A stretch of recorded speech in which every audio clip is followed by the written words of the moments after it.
안녕하세요. 저는 시어머니를 모시고 사는 30대 여성입니다.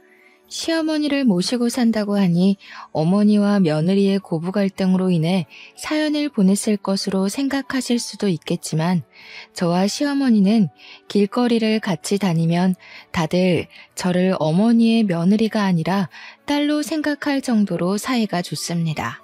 주변 지인들이나 친구들 보면 시어머니 때문에 마음고생을 많이 하는 것 같던데 다행히 저와 어머니는 성격이나 생활 습관이 아주 잘 맞아서 어머니를 모시고 사는 지금 이 순간이 즐겁답니다. 남편도 어머니를 닮아서인지 저와 아주 잘 맞아서 남편과의 사이도 아주 좋습니다. 지금 별 문제 없어 보이는 제가 사연을 보내게 된 이유 궁금하시죠? 지금부터 저의 기가 막힌 이야기 들려드릴게요. 일단 저와 남편은 같은 회사를 오래 다니다가 결혼했어요. 회사에서 인성도 좋고 나쁜 소문도 없고 일도 잘하는 모습을 보고 반했답니다. 결혼 허락을 받기 위해 첫 인사를 드리러 가던 날 시어머니는 너무 반갑게 맞아주시며 딸이 생긴 것 같아서 좋다고 했지만 시아버지는 표정이 뚱하셨어요.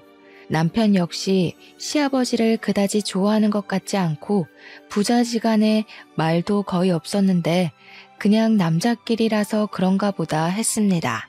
시아버지는 저를 엄청나게 반기시지는 않았지만 그렇다고 결혼을 반대하시지도 않아서 원래 되게 과묵하신가 보다 생각하고 말았어요.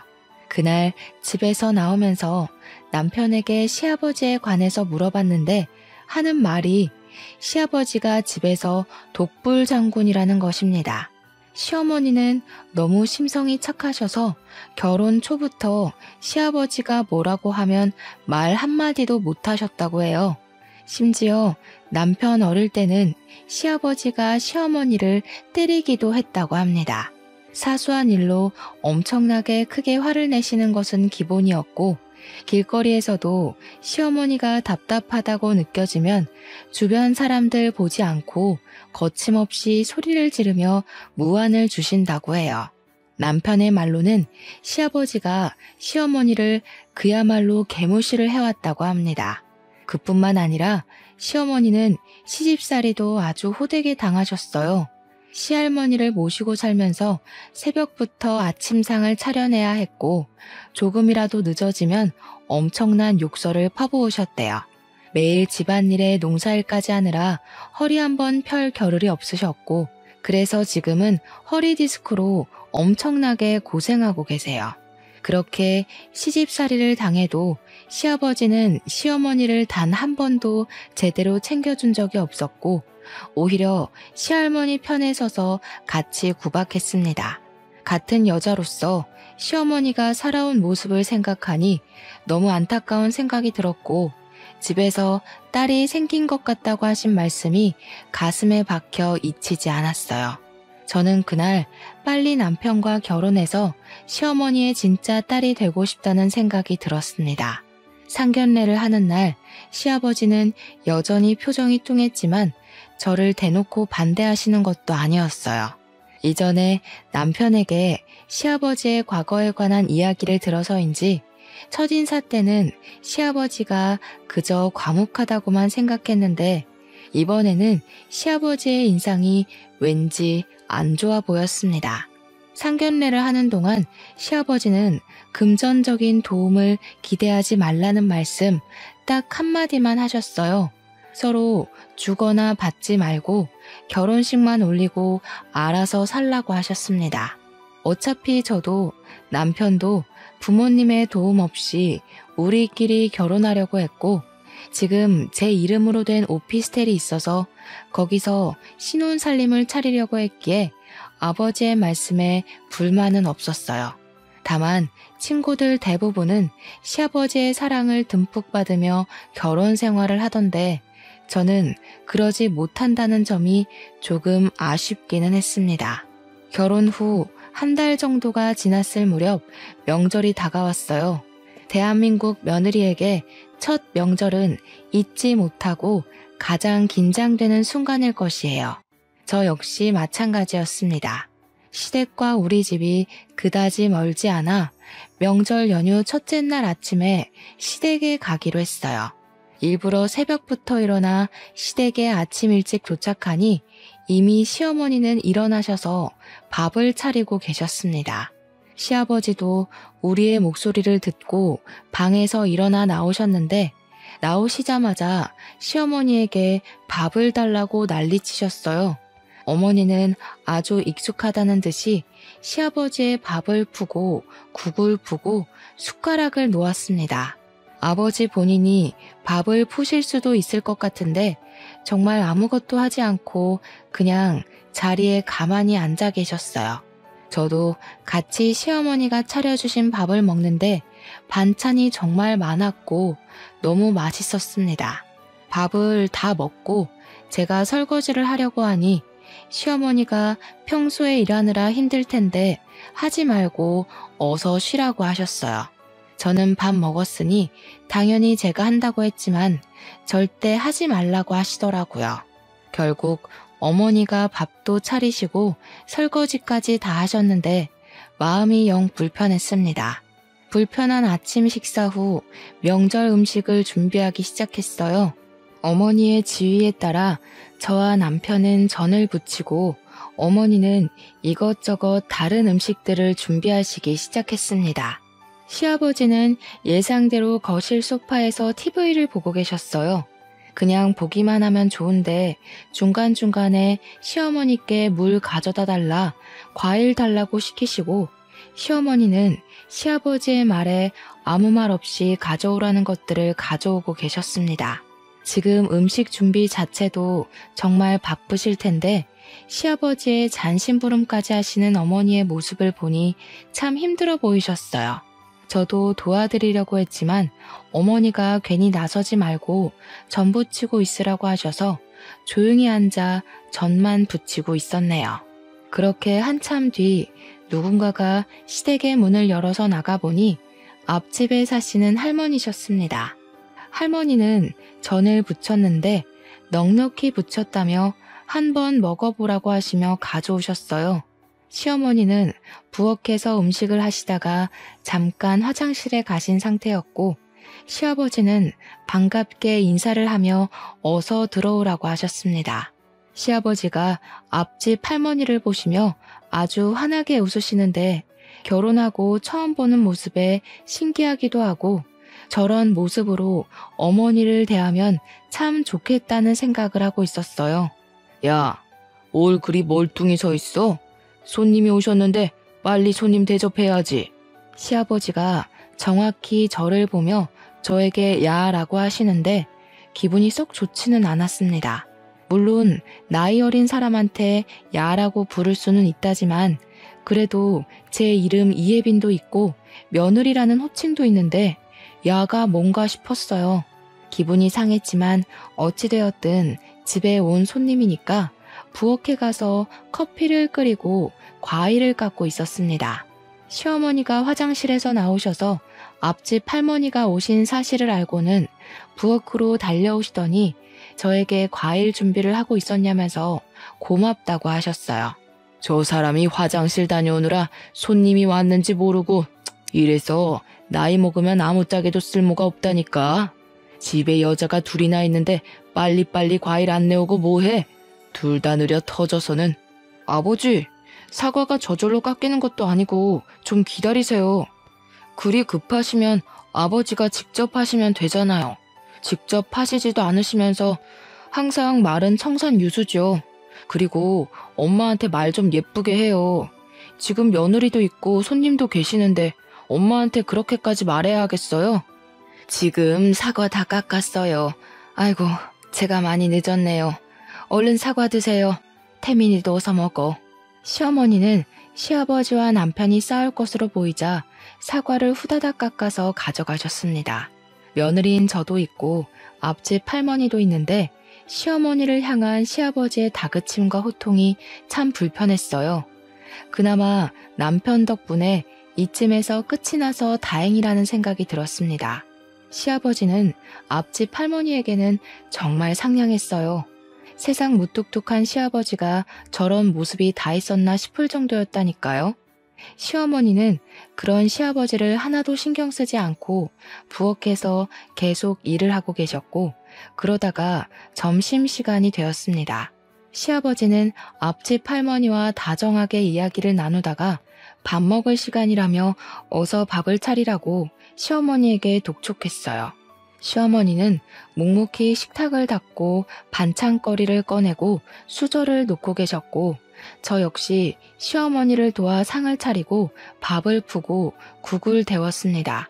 상이 다 차려지자 시아버지와 앞집 할머니는 나란히 자리를 잡고 앉았고, 남편 역시 자리를 잡고 앉았는데 표정이 굳어 있었어요.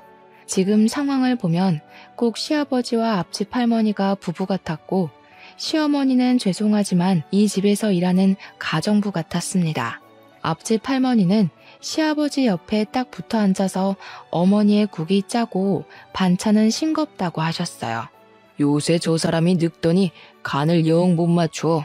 그래도 젊을 때는 음식 솜씨 좋아서 데리고 있었는데 이제는 늙어서 음식도 못하고 이제 내다 버려야 할까봐. 아예 이참에 저 사람 버리고 나는 우리 앞집 팔망구랑 새 살림 차릴까? 아버지, 제정신이세요? 무슨 말을 그딴 식으로 짓거려요? 그게 엄마 앞에서 할 소리예요? 야, 내가 농담도 못하냐? 어휴, 진짜 내 자식이지만 어쩜 저리 앞뒤가 꽉 막혔는지. 태민아, 그만해라. 아무리 그래도 밥상 앞에서 그렇게 어른에게 큰 소리 내는 것은 잘못된 거야. 엄마가 간을 못 맞춰서 그런 건데 뭘 그러니. 시어머니는 이 상황이 잘못된 것을 전혀 느끼지 못하시는 것처럼 보였습니다.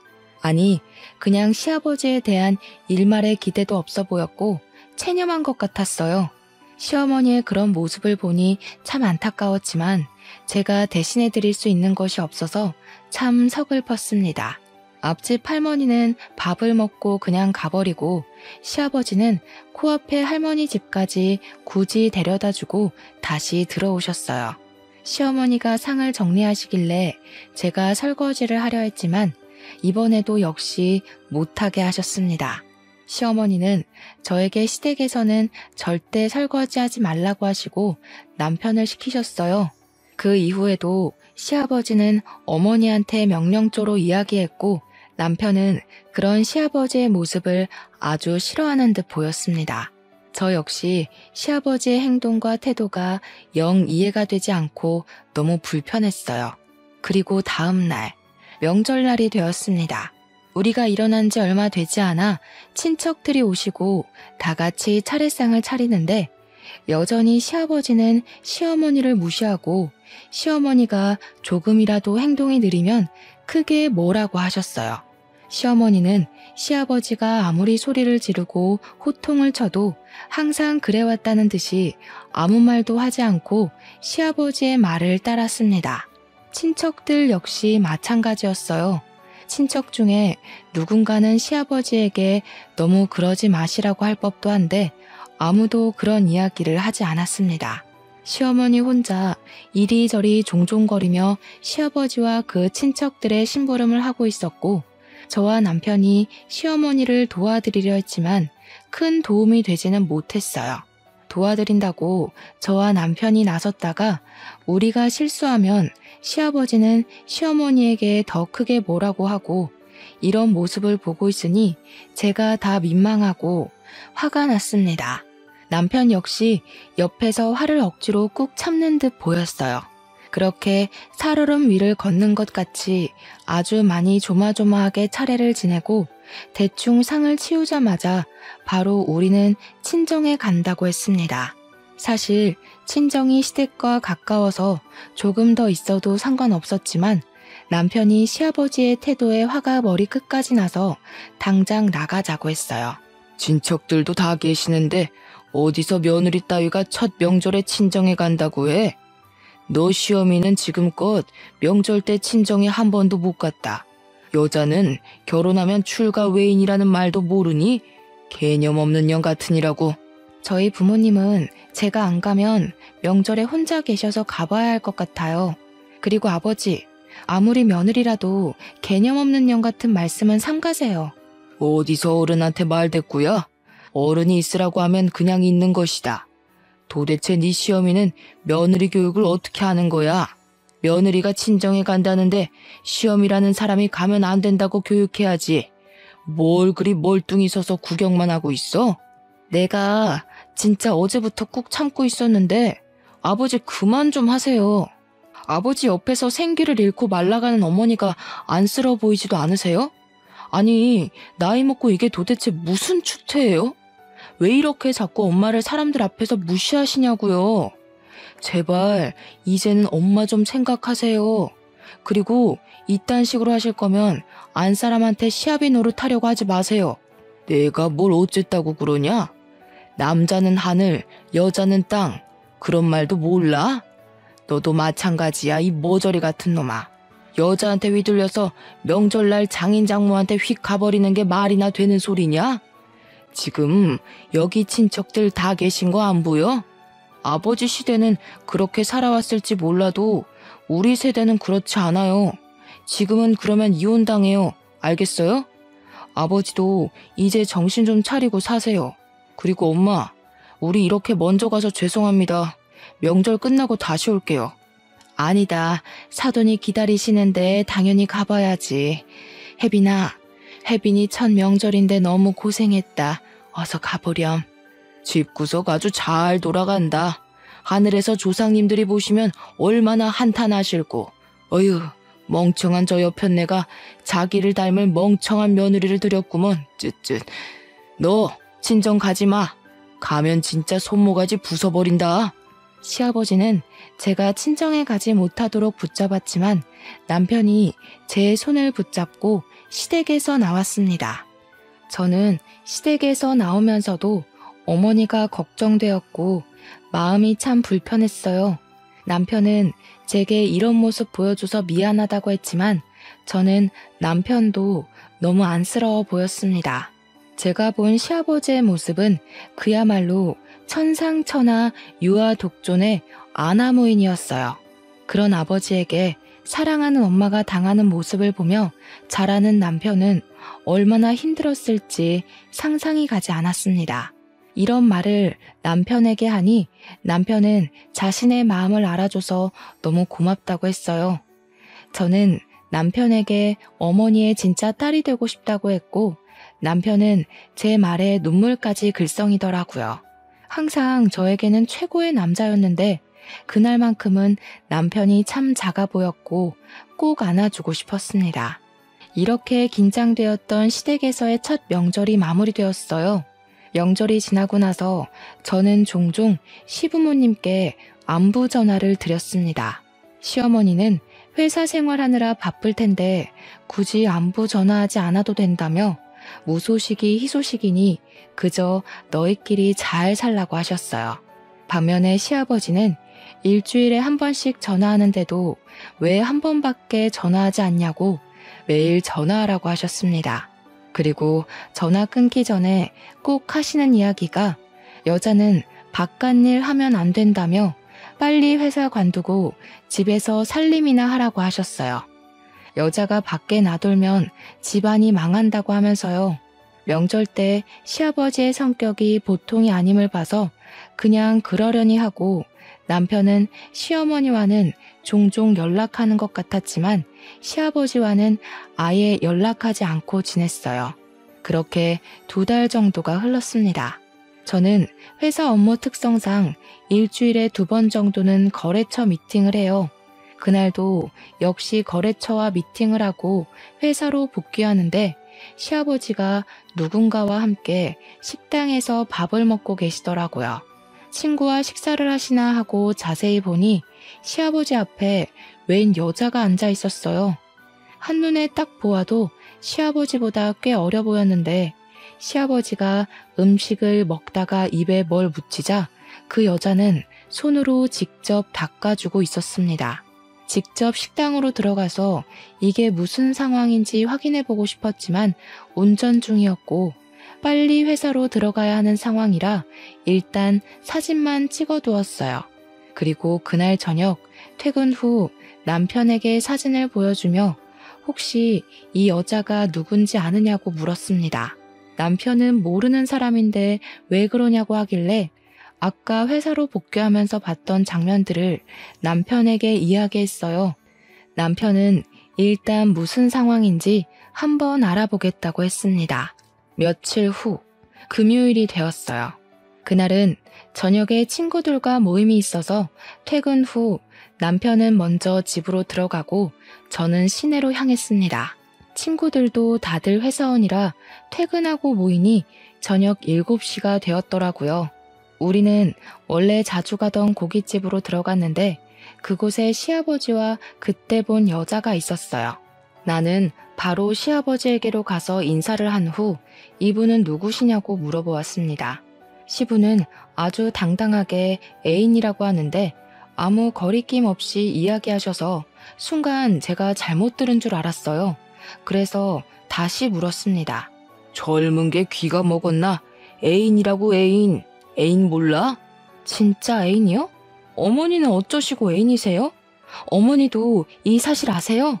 알든 말든 내가 무슨 상관이야? 그리고 지금까지 그 고리타분하고 멍청한 여자랑 살면 됐지. 내 노후까지 그년이랑 같이 살아야 해? 저는 이 상황이 너무 당황스러운데요. 어떻게 아버지가 어머니한테 그러실 수가 있으세요? 저 사실 남편에게 과거에 아버지가 어머니한테 어떻게 하셨는지 다 들었어요. 그런 어머니를 어떻게 이렇게 배신하세요? 어머니의 마음은 생각해보지 않으셨어요? 너도 태민이를 닮아서 아주 앞뒤가 꽉 막혔구나. 얘야, 요새같이 급변하는 시대에는 말이다. 조강지처가 있어도 다른 여자를 볼 수도 있는 법이란다. 오피스 와이프인가 그런 말도 있잖아. 너도 그냥 이 사람 나의 오피스 와이프라고 생각해라. 너도 그 말 알지? 오피스 와이프. 시아버지는 아주 당당하게 자신이 불륜을 저지르고 있다고 말하고 시아버지 앞에 상간녀는 다리를 꼬고 팔짱을 끼고 제가 아주 마음에 안 든다는 표정으로 저를 위아래로 훑어보았습니다. 그리고 이 황당한 상황을 제 친구들이 다 보았어요. 친구들은 충격에 멍해져 있는 저를 끌고 다른 곳으로 가자고 했습니다. 왜? 고기 안 먹고 그냥 가려고? 그럼 우리 식사 다 마쳤는데 여기 계산 좀 하고 가. 너 내 며느리잖아. 며느리로서 밥 한 번 살 수도 있는 거 아니야? 제가 아버지와 상간녀가 식사하신 것을 왜 계산해야 하나요? 말도 안 되는 소리 하지 마시고 저한테 며느리라고 부르지도 마세요. 아시겠어요? 전현이 처음 해봤을 때도 싹수 없어 보이더니만 가면 갈수록 마음에 안 들어. 어디서 며느리 따위가 시아버지한테 말대꾸야? 너 한번 맞아볼래? 이렇게 사람이 많은 이곳에서 아버지가 저를 때리시면 어떻게 될까요? 그리고 아버지는 이 나이 먹고 어머니를 두고 바람을 피우는 것이 뭐가 좋은 일이라고 그렇게 당당하세요? 전 정말 아버지 하나부터 열까지 이해가 안 돼요. 단 하나도요. 저와 시아버지는 감정이 격해져 목소리가 커졌고 고깃집에서 있던 다른 테이블의 사람들도 대충 어떤 상황인지 알게 되었는지 웅성거리며 이상한 눈으로 아버지와 상간녀를 보았습니다. 시아버지는 그런 사람들에게 이상한 눈으로 보지 말라며 되레 큰 소리였고 상간녀는 얼굴을 가리고 고깃집을 황급히 나갔어요. 그 와중에 시아버지 계산을 안 하고 나가는 바람에 어쩔 수 없이 제가 시아버지와 상간녀가 먹은 것들을 계산했습니다. 저와 친구들은 다른 곳에서 식사하는데 정말 밥은 하나도 안 넘어가고 술만 마시고 싶었어요. 시어머니를 생각하니 그저 마음이 답답하고 같은 여자로서 너무 속상했습니다. 그동안 그렇게 시아버지한테 무시당하고만 살았는데 말년에는 시아버지에게 배신까지 당하게 되었잖아요. 제가 본 시어머니는 너무 좋으신 분이고 정말 며느리도 딸처럼 생각하시는 너무 좋으신 분이신데 그런 분이 이렇게 시아버지에게 당하시는 것이 너무 화가 나고 분했습니다. 그날 결혼 후 처음으로 술을 많이 마셨고 결국 저는 친구의 등에 업혀서 집으로 들어갔어요. 다음 날 환한 대낮에 잠에서 깼는데 머리가 정말 깨질 듯이 아팠습니다. 남편은 그런 저를 위해 해장국을 끓이며 도대체 무슨 술을 그리 많이 마셨냐고 뭐라고 했어요. 저는 남편에게 어제 제가 본 것들을 하나도 빠짐없이 다 이야기했습니다. 남편은 화가 머리끝까지 나서 시댁으로 당장 가려고 했고 저는 일단 진정하라고 말렸어요. 남편이 시아버지에게 화가 나서 지금 당장 따지고 싶은 것은 당연했지만 시어머니가 이러한 사실을 알면 크나큰 충격을 받을 것 같았거든요. 아무리 나이가 들어도 남편에게는 여자가 되고 싶은 것이 여자 마음인데 한평생 같이 살아온 남편이 다른 여자와 바람이 났다는 사실을 알게 되었다면 제정신일 여자가 어디에 있겠어요? 이런 상황을 겪어보지 않아서 잘은 모르겠지만 아마 굉장히 자존심이 상하고 정말 서글플 것 같았습니다. 그래서 일단 참고 시어머니 없을 때 시아버지와 둘이서만 만나서 이야기하든 따지든 하라고 했어요. 남편도 제 말에 동의하고 일단 시아버지에게 전화를 걸어 우리 집으로 오시라고 했습니다.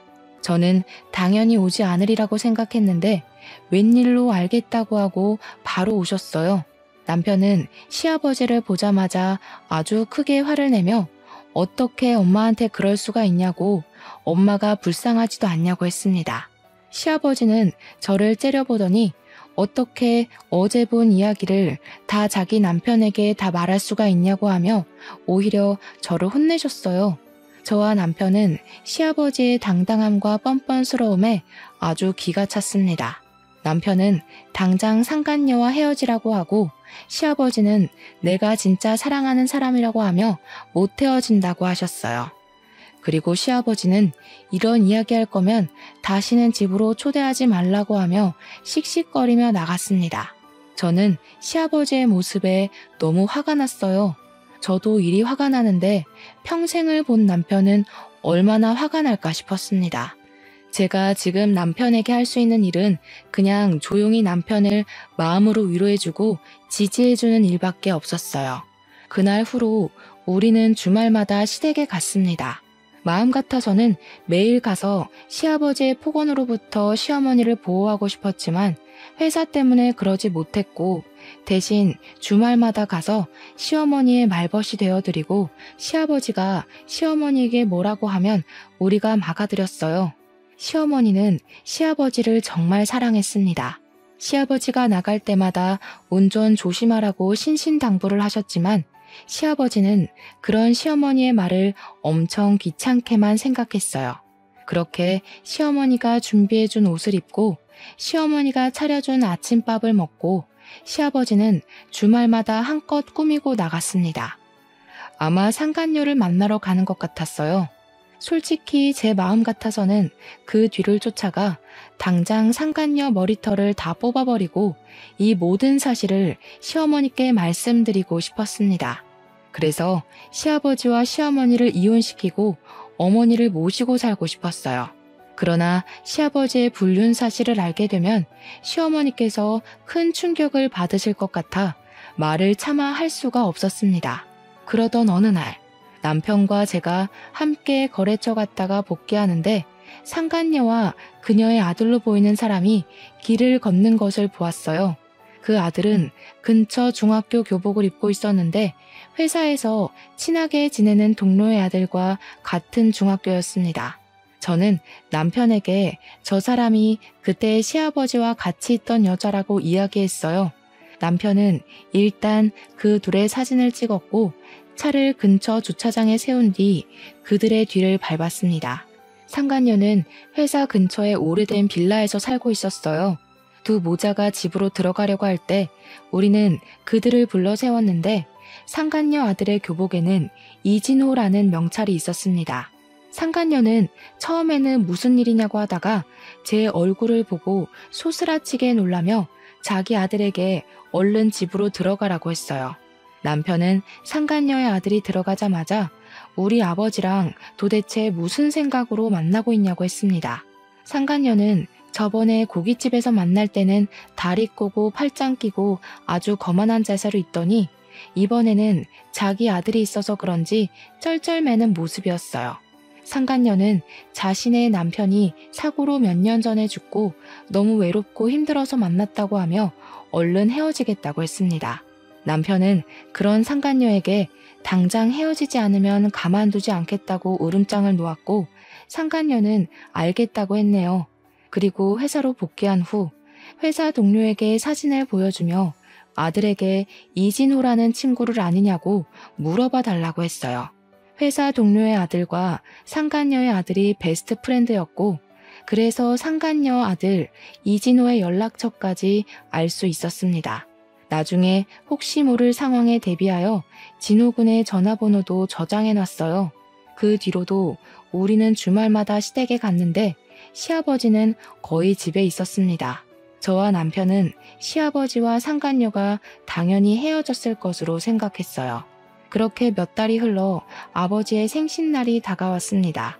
그때가 아버지 칠순이라 좋은 한정식 집을 예약해서 가족끼리 생신 파티를 계획했어요. 솔직히 남편과 저는 그냥 조용히 집에서 미역국이나 끓여 먹고 싶었지만 시어머니가 그래도 아버지 칠순인데 아무것도 안 하면 동네 사람들이 손가락질한다고 해서 어쩔 수 없이 했습니다. 한정식 집에 부모님과 우리 부부 이렇게 4명으로 예약을 하려고 하니 시아버지가 본인이 직접 예약을 한다고 하며 저에게 절대 식당 예약 전화를 하지 말라고 했어요. 저는 시아버지가 특별히 드시고 싶은 음식이 있나 보다 생각해서 알겠다고 했습니다. 생신 당일, 저와 남편이 먼저 식당에 도착해서 아버지 이름으로 예약했다고 하니 식당 직원분이 5분으로 예약한 것 맞으시냐고 물었어요. 제가 우리는 성인 4명인데 왜 5명이냐고 잘못하신 것 아니냐고 했더니 분명히 5분으로 적혀 있다고 하며 확인해 보겠다고 했습니다. 그러면서 직원분이 일단 예약된 룸으로 들어가라고 안내해 주셔서 저와 남편이 먼저 예약된 룸으로 들어가고 잠시 뒤에 신부님이 오셨어요. 저는 시아버지에게 4명인데 왜 5명으로 예약하셨냐고 물었습니다. 시아버지는 이 자리에 같이 하고 싶은 사람이 있어서 일부러 5명으로 예약했다고 하셨고 잠시 뒤 룸의 문이 열렸어요. 그리고 제 눈앞에 나타난 사람을 보고 저는 기겁을 했습니다. 그 사람은 바로 시아버지의 상간녀였습니다. 상간녀가 한껏 치장하고 시어머니와 우리 앞에 나타난 거예요. 남편은 화가 잔뜩 난 얼굴로 도대체 당신이 여기를 왜 왔냐고 했습니다. 내 애인에게 네가 뭐니 네가. 이제 이 사람이 너희들의 어머니가 될 것이니 잘 모시고 살아라. 까불면 가만 안 둔다. 아버지, 지금 제정신이세요? 어떻게 이 사람을 이 자리에 들일 수가 있어요? 어머니의 마음은 생각해보지 않으셨어요? 평생토록 어머니를 못 살게 굴더니 이제는 바람이세요. 제발 좀 엄마 좀 생각해 주세요. 그리고 당신은 제정신이야? 여기가 어디라고 함부로 기어들어와. 내가 그때 헤어지라고 했잖아. 헤어지려고 했는데 우리 오빠가 나 없으면 못 살고 죽는다고 붙잡는데 어째? 답답한 여편네랑 살기 힘들다나 뭐라나. 그래서 어쩔 수 없이 다시 만났어. 저 여자가 과연 아버지를 정말 사랑해서 만나는 것 같아요? 저 여자 아버지의 돈 바라고 사귀는 거예요. 솔직히 나이도 어린 사람이 늙어 빠진 아버지 같은 분을 왜 만나요? 안 그래요? 그래도 상관없어. 늙어 빠진 네 엄마보다는 이 사람이 나에게 더 힘이 되니 그것만으로도 나는 아주 좋아. 내가 진짜 사랑하는 사람은 이 사람이고 내 땅이며 내 집, 대대로 물려내려온 내 유산까지 다 이 사람에게 줄 거야. 나는 이 사람 없으면 못 살아. 상간녀에게 자신의 유산과 땅을 다 물려줄 거라는 말에 남편은 시아버지에게 소리를 지르고 있고 시어머니는 자리에 앉아 그저 눈물만 흘리며 내가 못나서 그러니 진정하라고만 하셨습니다. 저는 시어머니의 그런 모습을 보니 너무 답답해서 화가 났어요. 지금까지 두 분의 모습을 보았을 때 시어머니는 시아버지에게 평생을 가스라이팅 당한 것 같았습니다. 작은 일에도 닥달하고 호통만 치는 시아버지에게 기가 푹 죽어서 한마디도 못하고 평생을 살아가셨을 모습을 생각하니 답답하고 이렇게 시아버지가 큰 잘못을 저지르고 있음에도 시어머니는 아무 말도 못하시는 모습을 보니 화가 났어요. 지금까지 두 분의 모습을 보았을 때 시어머니는 시아버지에게 평생을 가스라이팅 당한 것 같았습니다. 작은 일에도 닥달하고 호통만 치는 시아버지에게 기가 푹 죽어서 한마디도 못하고 평생을 살아가셨을 모습을 생각하니 답답하고, 이렇게 시아버지가 큰 잘못을 저지르고 있음에도 시어머니는 아무 말도 못하시는 모습을 보니 화가 났어요. 시어머니는 시아버지에게 평생토록 헌신했는데 시아버지는 그런 시어머니를 헌신짝처럼 대하고 있었습니다. 시어머니의 눈물을 보면서 시아버지와 상간녀를 가만두면 안 되겠다고 생각했어요. 저는 분노의 눈이 뒤집혀서 상간녀의 머리채를 잡았습니다. 상간녀는 저에게 욕을 하며 주먹질을 해댔지만 절대 그 머리카락을 놓치지 않았어요. 그런 모습을 본 남편은 저번에 길거리에서 찍었던 아들의 사진을 보여주며 당장 아들에게 이 사실을 말하겠다고 했습니다. 그리고 저번에 저장해뒀던 상간녀 아들의 번호를 불러주며 당장 전화하겠다고 협박했어요. 그렇게 시아버지 옆에서 기고만장했던 상간녀는 아들의 번호를 우리가 알고 있다는 걸 알자 우리 앞에서 무릎을 꿇으며 아들은 이 사실을 모르게 해달라고 했습니다. 시아버지는 그렇게 사랑한다던 상간녀가 저에게 머리채가 잡히고 남편에게 협박을 당할 동안 아무런 말이나 행동을 하지 않고 그저 구석에서 떨고만 있었어요. 그만 좀 해라. 그만. 내가 이렇게 말리 마. 제발 내가 사랑하는 사람 괴롭히지 마. 나도 이렇게까지 하기는 싫었다. 사실 너희 엄마랑 나 서로 사랑해서 결혼한 사이도 아니었고 부모끼리 정한 약속으로 어쩔 수 없이 정략 결혼한 거야. 그렇게 평생 사랑이라는 감정을 모르고 살아왔다가 내 나이 70살이 돼서야 진짜 사랑하는 이 사람을 만났어. 그러니 제발 이 사람 그만 괴롭히거라. 그럼 평생을 다해 아버지를 모신 엄마는요? 엄마의 인생은 어떻게 책임지실 거예요?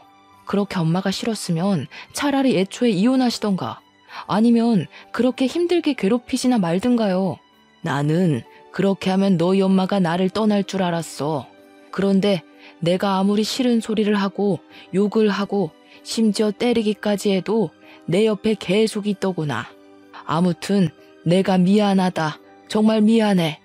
아버지가 어머니의 인생을 망치셨으니 이제라도 어머니께 보상해주세요. 어머니와 이혼하시고 아버지 앞으로 있는 땅과 재산들 그리고 주택까지 전부 다 어머니 앞으로 넘기세요. 만약에 안 하시면 저희 당장 상간녀 소송에 이혼 소송할 겁니다. 그럼 위자료가 적지 않게 나올 건데 괜찮으시겠어요? 소송? 안 돼. 그건 안 돼. 소송 걸리면 우리 아들도 알게 되잖아. 절대 안 돼. 오빠, 그냥 이혼하고 땅이며 주택이며 재산들 다들 저 사람에게 넘겨줘요. 부탁해요. 상간녀의 말에 시아버지는 알겠다고 하며 다 넘기겠다고 했습니다. 저는 혹시라도 나중에 말이 바뀔 수도 있을 것 같아서 직원에게 종이를 가져오라고 하고 그 자리에서 다 넘기겠다는 각서를 썼어요. 각서를 다 쓰고 조금 잠잠해지니 그제야 음식이 나오기 시작했습니다. 직원분은 심각한 이야기 중이신 것 같아서 음식을 드리지 못했다며 늦어서 죄송하다고 했어요. 저와 남편 그리고 시어머니는 시아버지와 상간녀에게 둘이서 오붓하게 데이트 즐기라고 하고 그 자리에서 나왔습니다. 그리고 바로 시댁으로 가서 시어머니의 짐을 챙겨서 우리 집으로 모시고 왔어요. 시어머니의 짐을 챙기는데 이 집에서 몇십 년 동안 사셨지만 짐이라고는 옷 몇 가지와 화장품 몇 개밖에 없었습니다. 정말 그동안 아버지만을 위해서 사신 시어머니의 모습을 보니 너무 안타깝고 남은 생에는 제가 딸처럼 알뜰살뜰히 모셔야겠다고 다짐했어요. 이렇게 저는 어머니를 모시고 살게 되었습니다. 다음 날부터 시아버지의 땅과 주택, 재산을 다 어머니 앞으로 넘겼어요. 일단 어머니의 명의로 된 주택을 먼저 팔아버렸습니다. 만약에 그 주택을 계속 어머니 명의로 두면 분명히 시아버지와 상간녀가 그 집에 들어와서 살 것 같았거든요. 어머니는 자신의 젊은 시절을 보낸 집이라고 하며 파는 것에 대해 많이 아쉬워하셨지만 남편이 잘 설득하니 알겠다고 하셨습니다. 그리고 아버지의 재산을 확인해 보니 시할아버지께서 돌아가시면서 장남인 아버지 앞으로 꽤 많은 재산을 물려주셨더라고요. 재산들을 보니 어머니께서 평생 놀고 먹고 사셔도 충분한 돈이 나왔습니다. 그리고 바로 법원으로 가서 두 분의 이혼 신청을 했어요. 시아버지의 잘못이 확실하고 자녀가 이미 다 커서 분가한 상태라 1개월 만에 바로 이혼이 되더라고요. 그 후 어머니는 계속 우리 집에 계십니다. 솔직히 처음에는 어머니를 모시고 사는 것이 불편할 것 같았어요. 그런데 제발 좀 그냥 계시고 쉬시라고 해도 어머니께서 우리의 밥을 책임져 주시고 청소까지 해주시고 계십니다. 솔직히 이제는 시어머니가 아니라 그냥 엄마같이 편하네요. 어머니 본인은 한평생 일만 하고 사셔서 일을 안 하면 우울증 걸린다고 하시며 이것저것 챙겨주시는데 그저 감사할 따름입니다. 우리는 그런 어머니를 모시고 주말에는 같이 영화도 보러 가고 동물원도 가고 바다도 함께 다니고 있어요. 어머니는 그런 곳에 결혼 후 한 번도 가보신 적이 없다며 소녀처럼 좋아하십니다. 어머니가 좋아하시는 모습을 보면 다행이다 싶으면서도 한평생 고생만 하시고 사신 것 같아 안타까워요. 시아버지는 이혼하고 살던 집도 빼앗겨서 상간녀가 사는 집 근처의 모텔방에서 지내고 있습니다. 그러던 어느 날이었어요. 우리가 평소처럼 회사에 출근했는데 회사 동료가 웬 동영상을 보여주며 이게 사실이냐고 하더라고요. 보니까 예전에 고깃집에서 제가 시아버지와 상간녀를 보고 따지던 영상이었습니다. 다행히 저의 얼굴은 나오지 않고 시아버지와 상간녀의 얼굴이 제대로 찍혀 있더라고요. 당시 고깃집에 있던 손님이 동영상을 찍었고 이 동영상이 여기저기 퍼지면서 회사 동료들까지 알게 되었습니다. 이 동영상으로 인해 상간녀와 시아버지는 불륜을 저지른 사람들로 동네에 소문이 나서 집에서 나오지도 못하고 다니고 어쩌다가 나오면 손가락질을 받고 있어요. 상간녀의 아들 역시 정상적인 학교 생활을 하지 못하고 결국 자퇴까지 하게 되었다고 합니다.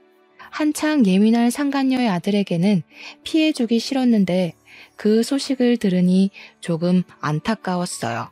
그 뒤로 동네에서 소문으로는 상간녀가 진짜로 시아버지를 사랑해서 만난 것이 아니라 혼자 아들을 키우는 것이 힘들어서 재산이 있는 시아버지를 꿰어서 편하게 살아보려고 한 것인데 시아버지가 모든 재산을 다 빼앗기고 빈털터리가 되니 상간녀가 바로 시아버지를 버렸다고 합니다.